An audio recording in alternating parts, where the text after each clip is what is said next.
Salut tout le monde, c'est Antoine. Ce mardi 13 octobre 2020, j'ai été l'invité de CNews pour parler de la situation de la police dans notre pays après l'attaque du commissariat de Champigny-sur-Marne et de ce qu'il faudrait faire pour améliorer les choses dans notre pays.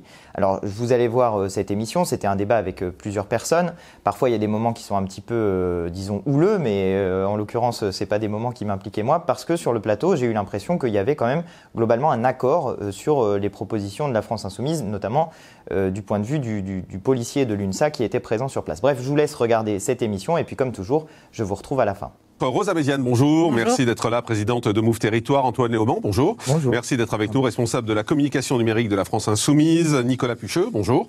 Bonjour. Merci d'être avec nous, secrétaire départemental UNSA Police. Et Laurent Jacobelli, bonjour. Bonjour. Porte-parole du Rassemblement National. Je vais commencer avec vous, Nicolas Pucheux, parce que vous êtes le plus concerné, j'ai envie de dire, dans ce dossier. On entendait les policiers, là.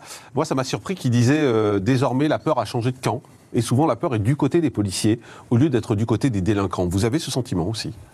C'est un policier qui disait ça dans le reportage. Oui, absolument, mais je ne souscris pas à ce qui a été dit juste avant. Moi, je pense qu'effectivement, les policiers ont peur, mais ils n'ont pas peur des voyous ou des petits truands.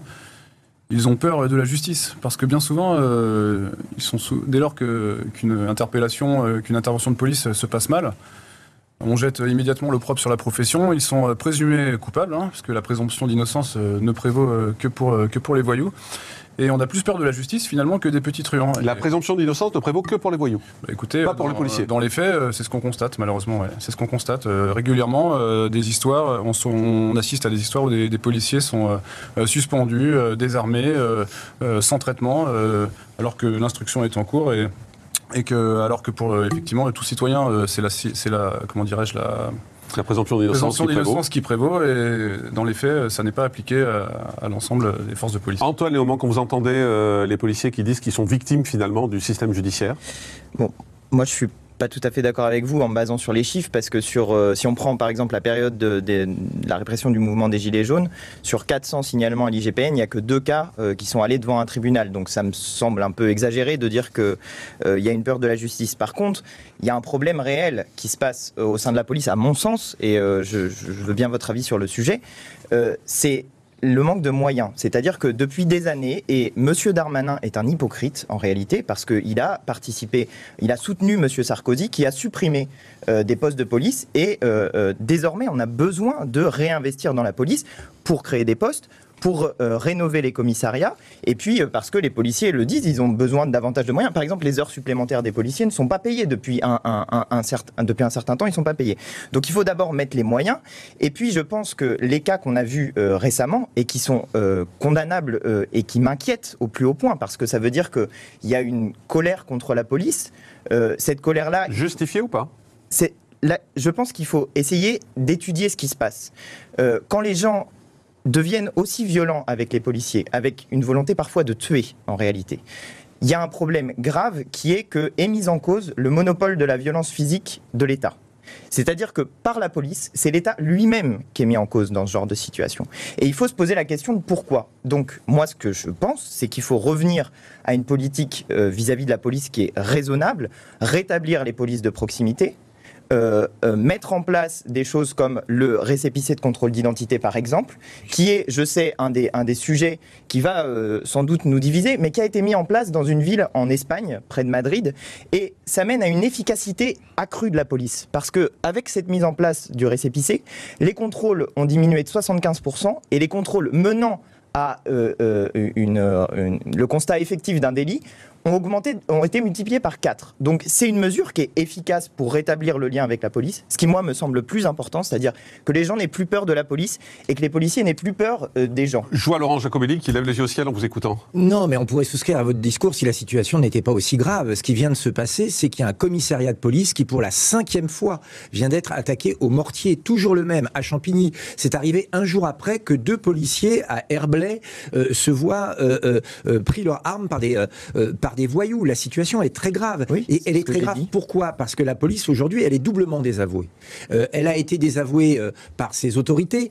Quand on voit l'attitude de M. Castaner vis-à-vis de la police, qui, vous l'avez très bien dit d'ailleurs, en fait des présumés coupables a priori, c'est-à-dire que ceux qui doivent utiliser la force à bon escient, eh bien, le ministre de l'Intérieur lui-même présuppose que c'est de la violence. Antoine Léaumont vous a expliqué que c'est non, pas en disant vrai. qu'il y avait eu C'est pas vrai. très peu. C'est le discours de Castaner. C'est en tout cas le discours Oui, de mais Castaner. c'est faux. C'est un mensonge. C'est en tout cas un discours public qui a un impact sur la population. C'est un Mais cette mensonge. police est aussi désavouée par la justice parce que quand ils arrêtent des délinquants, souvent le policier se retrouve nez à nez avec le gars qu'il a interpellé le jour d'avant.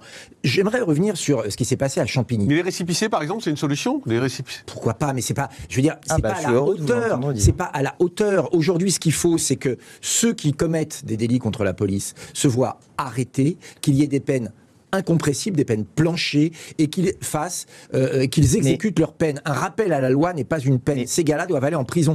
J'aimerais vous poser une question. Oui, mais juste sur Juste- ça. Attendez, je il veut termine. réagir, Alors, vous avez une allez-y sur votre Je question, mais termine après je. Euh, Allez-y. moi, je veux bien l'histoire des récépissés. Est-ce que vous croyez que ça aurait empêché 40 voyous de se réunir, 40 voyous d'acheter des mortiers et d'aller attaquer un commissariat? Ce qui est incroyable. Ok. C'est donc dans une démocratie, on peut s'organiser, on peut se convoquer, on peut se retrouver dans un commissariat sans que les services intérieurs... Alors, réponse Alors, d'Antoine et Rose, juste après. Je réponds sur 2 points. Premièrement, que les peines de prison soient effectuées, très bien, mais mettez des moyens dans la justice. C'est ça qu'il faut faire. Si on veut que les peines de prison puissent avoir lieu, les prisons sont déjà surchargées. Actuellement. Donc, si on veut que les peines puissent être exécutées, il faut des moyens dans la justice. Mais ça, tout le monde et sera deux- d'accord et là-dessus. deux- En même temps, tout le monde sera d'accord et là-dessus. deux, faire différemment. Ouais. Moi, je pense pas. Moi, je pense que la. alors là, Non, mais il y a je ne un pense problème, pas. alors. Je ne pense pas. Je pense que Comment on il y a- fait je pense qu'il y a certaines personnes qui sont en prison et où la prison va être va créer une augmentation de la délinquance à la sortie parce qu'on y rencontre des gens qui ne sont pas des gentils. Et s'ils sont en prison, c'est parce qu'ils ne sont pas des gentils et qui vont, étant arrivés pour un fait de petite délinquance, vous allez sortir avec des réseaux qui sont différents. Donc, la Par contre, prison, c'est pas la pour- solution. Pour répondre, juste créons pour des répondre prisons à la spéciales, alors, pour les question pays a été délinquants. posée, je voudrais juste. Alors, allez-y y rapidement, répondre. puis Rose. Vous dites, est-ce que c'est pas un problème que 40 personnes puissent se rassembler, etc. Mais oui, mais bien sûr, sauf qu'il faut se poser la bonne question. Pourquoi le renseignement n'est pas au courant de ce type de rassemblement? Là-dessus, on Parce est qu'il n'y a d'accord. pas assez de moyens dans le renseignement. Mais là-dessus, Oui, vous êtes il y a- d'accord. il y a- On est d'accord Là-dessus, vous êtes d'accord. Attendez, mais moi je vais plus loin. Il y a 7000 policiers qui sont payés pour faire la BAC, qui est du flagrant délit. Est-ce que ces policiers ne seraient pas plus utiles dans la police judiciaire, qui sert justement au contrôle des trafics de drogue, qui sert au contrôle de trafic d'armes, qui sert au contrôle... Faut les deux. Mais Alors, non, Rosa non, je Méziane, suis désolé, Rosa il faut Méziane, plus de moyens dans le votre renseignement. regard. On observe ces phénomènes qui ne sont pas nouveaux au final. La violence à l'égard des policiers, ça fait des décennies que ça dure. Moi, j'étais hier avec des policiers qui sont affectés à ce qu'on appelle des QRR, des quartiers de reconquête républicaine. Mais leur métier est insoutenable. Ils sont là-bas sur un métier de service, c'est devenu un métier de servitude. Et à mon sens, le nombre de suicides dans la police est assez révélateur du malaise qui s'y trouve. On ne peut plus aujourd'hui fonctionner comme ça. J'ai vu qu'aujourd'hui, Darmanin voulait supprimer les armes par destination, qui étaient les mortiers par artifice. Mais est-ce que, quand on veut lutter contre les chauffards, on interdit la vente de véhicules? Non. On multiplie le nombre de contrôles et on arrête les automobilistes. Donc demain, on va interdire quoi? Les boules de pétanque, les béquilles, les battes de baseball. Enfin, j'ai le sentiment aujourd'hui en France que quand ça va mal, on crée ou un numéro vert ou on crée une loi. Ça peut plus fonctionner comme ça. On l'entend et je pense qu'on sera tous d'accord, il faut des moyens. Il faut des moyens, bien entendu, dans la police, mais ça s'appelle... Enfin, c'est des moyens humains et des moyens matériels. On attend encore des caméras, on attend encore des équipements, on attend encore des véhicules puissants qui sont aujourd'hui à quasiment à 200 km par véhicule. Enfin, tout est vétuste dans un commissariat. Vous y entrez, vous avez l'impression d'être dans les années 80. Ça ne fonctionne pas. Pour les moyens humains, mais j'ai le regret de vous dire qu'aujourd'hui, on n'arrive même pas à recruter. Les écoles de police, elles tournent même pas à plein régime parce qu'on ne trouve pas des candidats. Et je le comprends. Qui a aujourd'hui envie d'être pendant un an à 1 200 € pour ensuite être en moyenne à peu près à 2 000 € pour risquer sa vie ou risquer de se faire lyncher gratuitement? C'est plus tenable. Donc si on veut revaloriser à un moment donné le métier, il faut améliorer les conditions de travail, certes, mais aussi améliorer les revenus. On ne sait pas faire, on ne sait plus faire. Aujourd'hui, l'État est le plus catastrophique des recruteurs. Les enseignants ne sont pas contents, les pompiers ne sont pas contents, les soignants ne sont pas contents, les policiers ne sont pas Les riches contents. sont très contents, Ils par sont contre. sous-payés et ils sont sous pression. Antoine Léaumont vous dit les riches sont très contents en revanche. Certes, Non, mais mais- là, c'est pas le propos. Si, je suis pas dans la justement, lutte. justement, Désolée, c'est le propos. je vous ai laissé parler, j'ai interrompu Allez-y, personne mais j'étais vraiment sage. Honnêtement, c'est juste plus possible aujourd'hui, pardonnez-moi d'être trivial, mais c'est juste plus possible aujourd'hui d'avoir des fonctionnaires qui sont sous-payés, qui sont sous pression. C'est aussi pour ça que le pays va mal. Je vais vous rejoindre sur une chose. On a vu quelque chose qui était intenable. Vous trouvez ça normal aujourd'hui que des pompiers se mettent à se battre avec des policiers? On a vu des soignants envoyer des pavés au niveau des policiers. Et on imagine que dans les quartiers populaires, la situation ne se dégrade pas. Mais le pays va mal aujourd'hui. Et les policiers sont le réceptacle de toute la détestation qu'on peut avoir à l'égard de la vie qu'on a ou à l'égard de Nicolas l'État. Piché, une sapulesse, vous êtes d'accord? En fait, vous êtes un peu le paratonnerre et c'est vous qui prenez toute la colère du pays. Oui, alors, je voudrais revenir sur 2-3 choses qui ont été dites, en effet. Alors, c'est vrai que si on considère que 2000 € c'est le prix d'une vie, en effet, c'est pas très attractif, ça c'est sûr.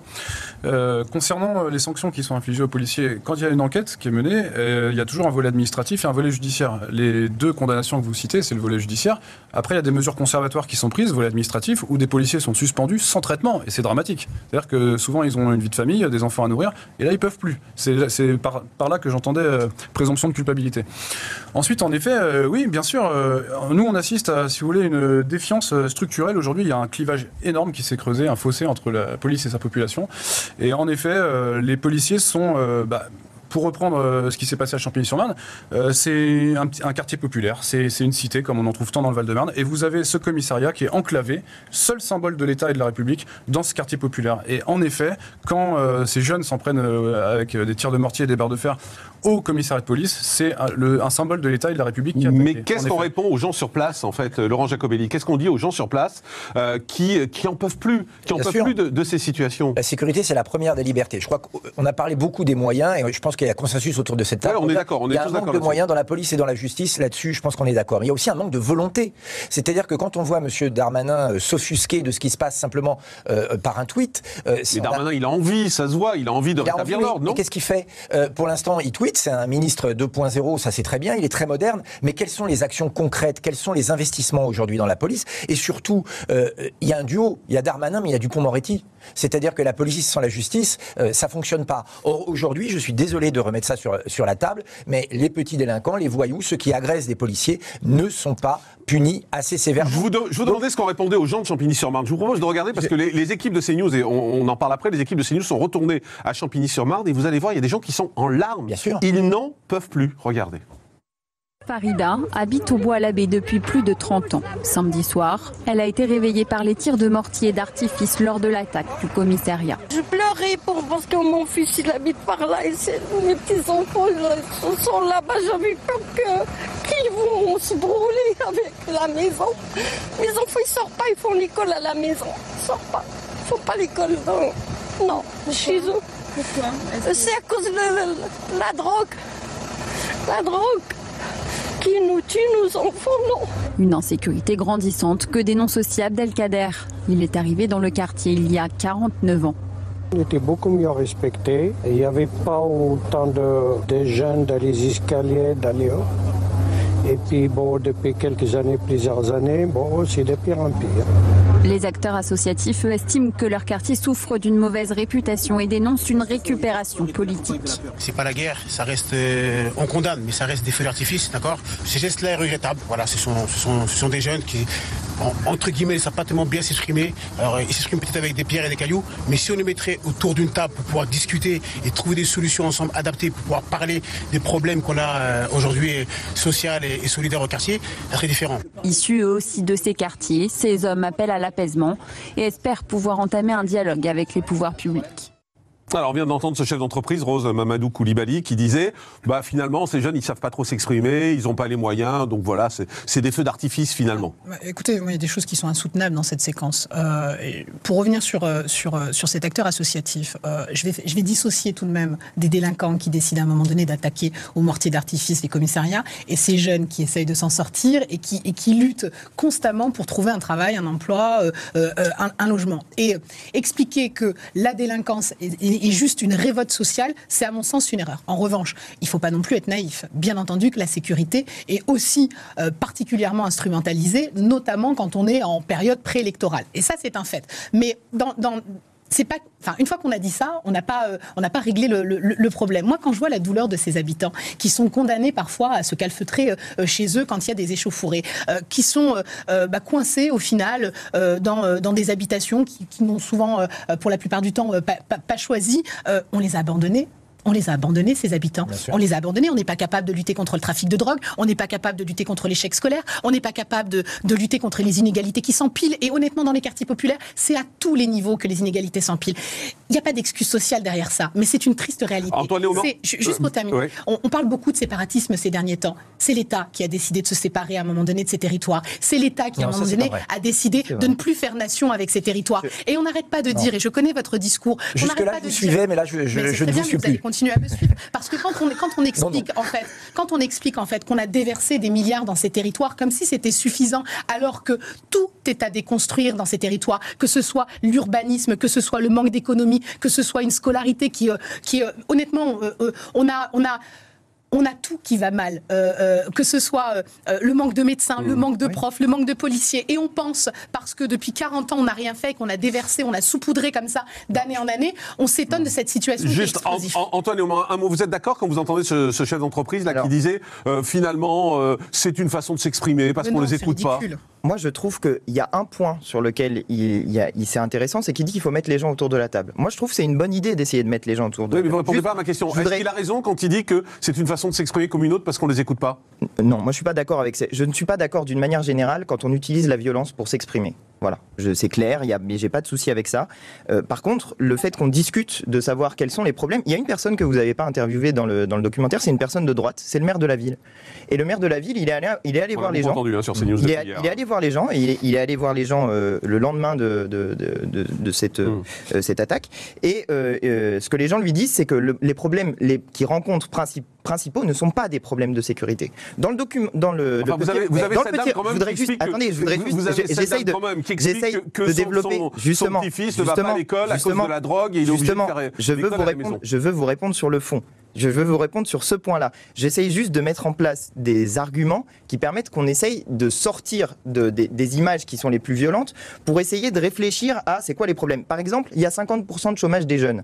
Dans cette ville, 50% de chômage, un jeune sur deux qui ne trouve pas un emploi. Et ces jeunes, ils font des études. Hein. C'est pas qu'ils n'ont pas fait d'études, c'est juste qu'ils ne trouvent pas d'emploi parce que précisément, cette ville, quand on a une adresse de cette ville, eh ben, on est considéré comme un petit délinquant. Juste, je veux répondre sur la drogue. Je veux répondre. Attendez, laissez-moi répondre. Non. Je veux juste répondre sur la drogue. Je veux répondre sur la drogue. Vous m'avez posé une question sur la drogue. Vos réponses sont très longues, c'est pour ça. Je suis désolé, je veux juste répondre sur la drogue et après, je vous laisse la parole sans interrompre. Sur la drogue, je pense qu'on met trop de moyens dans la lutte contre le cannabis. 56% du temps que passent les policiers sur le terrain, c'est pour faire du contrôle des usages de la drogue, pas du trafic, des usages. Laurent Jacobelli vous répond. Allons-y. Dans ces 56%, 90%, c'est pour le cannabis. Franchement, parlons du concret. Je suis concret, si je peux me permettre. Ce commissariat a déjà été attaqué 5 fois. Croyez-moi, si dès la première fois, ceux qui ont attaqué nos policiers avaient été sévèrement réprimés, il n'y aurait pas eu de récidive. J'entends derrière aussi... Écoutez, je suis désolé, il suffisait d'aller sur place et de les arrêter. J'entends aussi, vous nous dites, il y a 50% de chômage, il y a des situations difficiles. Je ne veux pas qu'on trouve d'excuses à ce type de comportement. Il y a, dans des zones agricoles françaises, des paysans qui sont dans des situations très difficiles. Il y a, dans des zones où il y avait hier du textile ou de l'industrie, des gens... Non, j'oppose pas. Madame, j'explique. Laissez-moi terminer. Vous allez laisser parler. Non, mais c'est bien que vous échangez aussi. J'ai pas terminé mon raisonnement. Le taux de pauvreté, il est de combien dans les autres territoires? Il est 18% dans les campagnes, il est de 42% dans les quartiers populaires. Madame, arrêtons de poser les...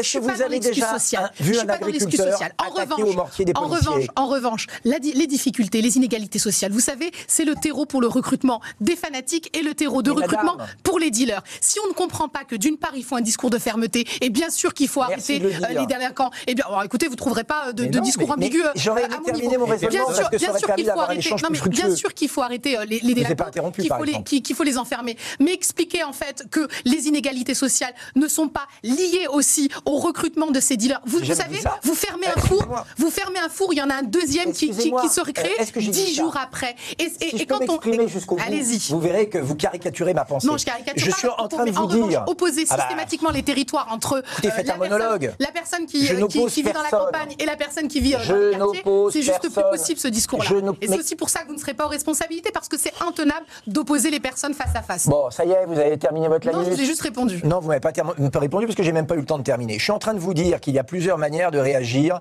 à la détresse sociale, que la violence n'en est pas une, qu'il y a des milliers, malheureusement, on le regrette tous, de Français qui se trouvent en détresse sociale et que tous ne réagissent pas par la violence. Mais qu'est-ce que vous parlez cette dame qui pleure? Cette dame qui pleure parce que son petit-fils ne peut pas aller à l'école, parce qu'il y a de la drogue. Qu'est-ce qu'on lui dit? Je dis à cette dame que tant que dans ce pays, la justice sera laxiste et relâchera systématiquement ceux qui commettent ces délits, tant qu'on ne mettra pas les moyens pour arrêter les délinquants, malheureusement, la même scène se reproduira tous les 2 mois, que cette dame, elle a besoin foutu, et elle mérite de vivre en sécurité. Bien sûr que non, c'est pas foutu. Ben oui, dans ce cas-là, c'est foutu. De la volonté. Nicolas Pucheux, policier. Attendez, une police. Nicolas Pucheux. Bon, alors déjà, 2 choses. Déjà, moi je pense qu'il faut sortir de ce sophisme qui consiste à penser que parce qu'on vient de Champigny-sur-Marne, on ne peut pas trouver de boulot. Absolument. On a 50% de chance en moins que quelqu'un d'autre. C'est pas vrai ça? Là, je m'inscris en faux. Il y a quand même des réalités statistiques. Bien entendu qu'il y a du talent. Il y a des talents dans ces quartiers, il y a des gens formidables dans ces quartiers. Maintenant, expliquer qu'il n'y a pas de discrimination sociale ou territoriale. 50% de discrimination. Non, il n'y a pas de discrimination volontaire. Il faut arrêter avec ça. Non, mais vous êtes extraordinaire. Oui, merci. Je vous confirme. Non, mais attendez, toutes les enquêtes le prouvent, que ce soit au niveau européen, que ce soit au niveau des ONG, et même les enquêtes de l'État de testing le prouvent. Donc, à un moment donné, si on Nicolas Pucheux. Ensuite, sur le trafic de stupéfiants, on ne peut pas établir de corrélation entre l'attaque du commissariat de Champigny et le trafic de stupes parce que c'est contre-productif. Justement, les dealers, ce qu'ils n'aiment pas, c'est attirer le focus, l'attention sur eux. Donc, c'est absolument pas lié. Non, il y a un quotidien insupportable, c'est ce que nous dit cette dame. Si vous demandez aux policiers de base, alors, malheureusement, effectivement, les braves gens comme cette dame, et c'est là où il y a une grosse dichotomie, c'est que cette petite dame qui souffre du fait de ne pas pouvoir aller faire ses courses normalement ou de ne pas pouvoir envoyer son petit-fils à l'école, en même temps, vous savez très bien, le trafic de stupes, ça génère une économie parallèle extrêmement importante dont ne peuvent pas se passer ces quartiers. C'est 20% des revenus de ces quartiers-là. Et c'est là que vous voyez le gros paradoxe qu'il y a, c'est que d'un côté, il y a des braves gens qui sont pris en otage, de l'autre côté, ces quartiers-là ne peuvent pas se passer de cette économie de parallèle qui fait vivre le quartier. Mais en même temps, excusez-moi, moi je suis choqué. Attendez, moi je suis choqué. On est en 2020, on est en France, on a une dame qui vient à la télé et qui vous dit, moi je ne peux pas envoyer mon petit-fils à l'école à cause du trafic de drogue. Et personne ne dit rien. Enfin, on regarde ça. Mais oui, non, mais c'est une honte. C'est choquant, c'est une honte. Bien sûr que c'est une honte. Donc moi, c'est un échec. Pour en finir avec les moyens policiers, si vous demandez aux policiers de base, et il n'y a rien de péjoratif dans mon propos, il va vous dire, nous on veut plus de moyens matériels et humains. Moi je vous dis, la réponse elle est pénale. Il faut mettre en place une vraie politique pénale où les auteurs d'exactions comme celles qui ont été commises samedi soir sont sévèrement sanctionnés par des peines de prison ferme. Non pas par des aménagements de peine, non pas par des bracelets électroniques. La réinsertion, la politique de la réinsertion, ça vaut pour certains, ça vaut pas pour tous. Et l'excuse systématique conduit à des dérives comme aujourd'hui où on agit en toute impunité. Laurent Jacobelli. Aucune bienveillance, effectivement, pour ceux qui commettent de tels délits. Il faut des peines de prison, même courtes, aujourd'hui. C'est-à-dire qu'il y a là-dedans... mais moins de 2 ans, on ne fait pas de prison en France. On le sait, quand on est condamné à moins de prison, on ne fait pas de prison. Il n'y a pas assez de place, de toute façon. Il faut construire des prisons. Attendez, maintenant, si je peux quand même terminer un propos, parce que sinon, c'est pas très intéressant. Il faut construire 20 000 places de prison, ça on le dit. Ce que disent les autres, c'est intéressant aussi. Il n'y a pas que vous qui êtes intéressant. D'accord, mais il faut terminer un propos, sinon on ne se comprend pas. C'est dommage, on ne peut rien construire comme ça. Il faut construire 20 000 places de prison. Il faut arrêter les délinquants et les sanctionner. Même des jeunes, même 1 semaine, même 2 semaines dans des centres de réinsertion, c'est important de montrer qu'il y a aujourd'hui aucune impunité dans ce pays. Il faut, quand les gens sont étrangers, les renvoyer dans leur pays d'origine. Il faut maintenant avoir une main ferme, parce que sinon de telles attaques continueront. Quand on attaque un policier, on attaque la République et on attaque la France. Il faut donc des peines planchées, exemplaires, quand on attaque l'autorité publique. Tout cela n'a pas été fait. La rénovation de la ville, ça a été fait. Le quartier du Bois-l'Abbé, dont on parle, a été un de ceux principalement bénéficiaires. Vous y êtes allé dernièrement. Je ne dis pas que c'est formidable.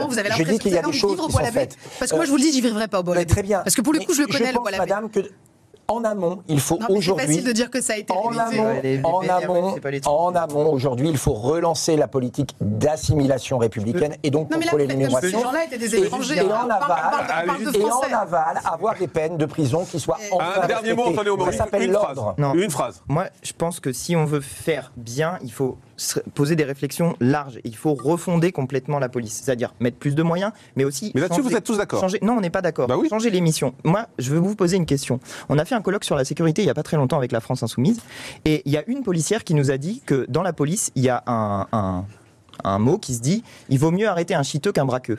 Est-ce que vous l'avez déjà entendu cette Ça veut dire quoi? Expliquez parce que les gens comprennent quelqu'un qui vend du shit. Ça veut dire qu'il vaut mieux faire du chiffre, d'arrêter des gens avec les politiques de primes, parce que les mauvais salaires, après les policiers, qu'est-ce qu'ils veulent? Ils veulent des primes pour augmenter les salaires. C'est logique. Je veux dire, c'est un comportement logique. Donc, si on continue à faire cette politique du contrôle du cannabis, systématique, où on utilise 56% de nos forces de police pour faire ça. Franchement, est-ce que nos forces de police n'ont pas autre chose à faire pour arrêter les dealers, ceux qui font le trafic, les dealers qui font le trafic, les trafiquants d'armes, les trafiquants, les proxénètes? Est-ce que ça serait pas plus utile de faire ça? On aura l'occasion de rouvrir ce débat. Ça serait pas plus utile d'arrêter les gens qui font ça? Sans doute. On aura l'occasion de rouvrir ce débat. Merci Antoine Léaumont, Rosa Méziane, Laurent Jacobelli, Nicolas Pucheux. Voilà, comme toujours, j'espère que ce que j'ai dit dans cette émission vous a plu et intéressé. Si c'est le cas, n'hésitez pas à partager cette vidéo sur les réseaux sociaux, à mettre des petits pouces bleus pour l'aider à monter dans les tendances, et puis à vous abonner à la chaîne si c'est la première fois que vous passez par ici, en n'oubliant pas de cliquer sur la petite cloche pour recevoir les notifications.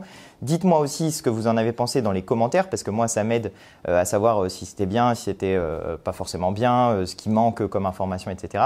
Et puis sachez que j'essaierai, si j'ai le temps, j'espère l'avoir, de vous faire une petite vidéo spécifique sur la sécurité, plus posée qu'un plateau télé, pour développer les arguments que j'ai pas eu l'occasion de développer dans cette émission. Mais voilà, j'espère avoir le temps. En tout cas, n'oubliez pas de vous abonner si vous voulez être au courant quand la vidéo sort, si elle sort. Voilà, en tout cas, c'est tout pour aujourd'hui. Je vous dis à très bientôt pour de nouvelles vidéos. Allez, salut!